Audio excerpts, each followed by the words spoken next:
Alors pourquoi mettre en pratique le dharma, les enseignements du Bouddha dans sa vie quotidienne? Tout simplement parce qu'en fait, nous-mêmes, mais aussi l'ensemble des êtres de l'univers recherchent le bonheur et pourtant, on voit qu'en fait, on est au 21e siècle, on a absolument tout à portée de main. On vit dans un monde matériel très confortable, on a un excellent karma puisque on a la richesse, hein, on a un toit, on a absolument tout ce que l'on veut matériellement, mais aussi on a rencontré le dharma.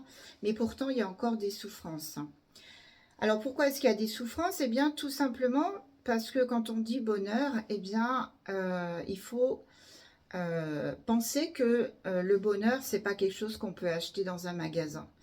Le bonheur, c'est quelque chose que l'on a à l'intérieur de nous. Et tant qu'on voudra se procurer le bonheur à l'extérieur en s'achetant tout un tas de choses, tout un tas d'objets, en essayant d'avoir beaucoup d'amis, etc., tout ça, ce sont des facteurs extérieurs, on ne pourra pas le trouver puisque le bonheur est à l'intérieur. Donc, on voit bien, par exemple, les personnes qui sont extrêmement riches, hein, qui ont une riche fortune, eh bien on voit bien qu'elles sont quand même, elles ne sont pas si heureuses que ça.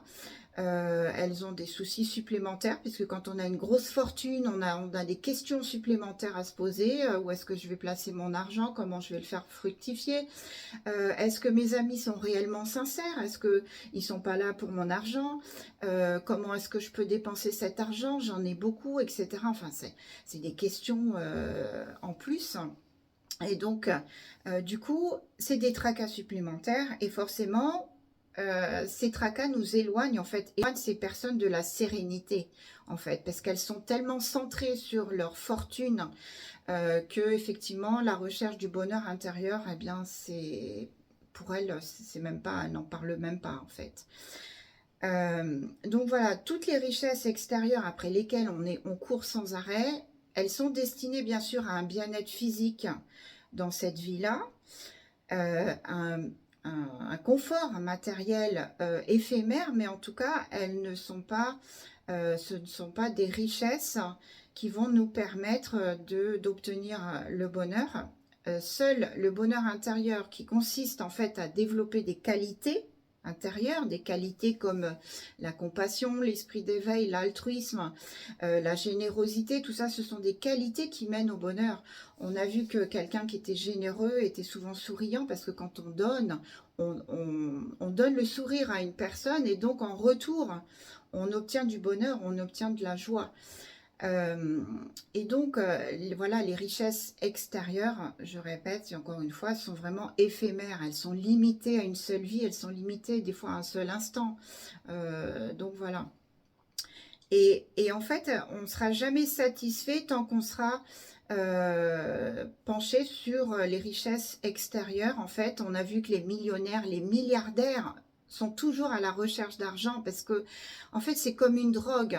Plus on en a, plus on en veut parce que le bonheur n'est toujours pas encore atteint, alors que pourtant on a tout pour être heureux, comme dirait ma mère. Euh, et donc, euh, et donc, en fait, non, parce qu'en fait, c'est pas ça qui fait réellement le bonheur. Ça, vous l'avez compris. Alors, un pratiquant bouddhiste, en fait, c'est une personne qui a réalisé la souffrance du samsara et du coup qui souhaite passer de l'état ordinaire à l'état éveillé. Et pour ça, eh bien, il va modifier petit à petit... Ah, excusez-moi, quelqu'un arrive. Donc pour ça, il va modifier petit à petit son quotidien. Il va réorganiser donc sa vie avec de nouvelles habitudes.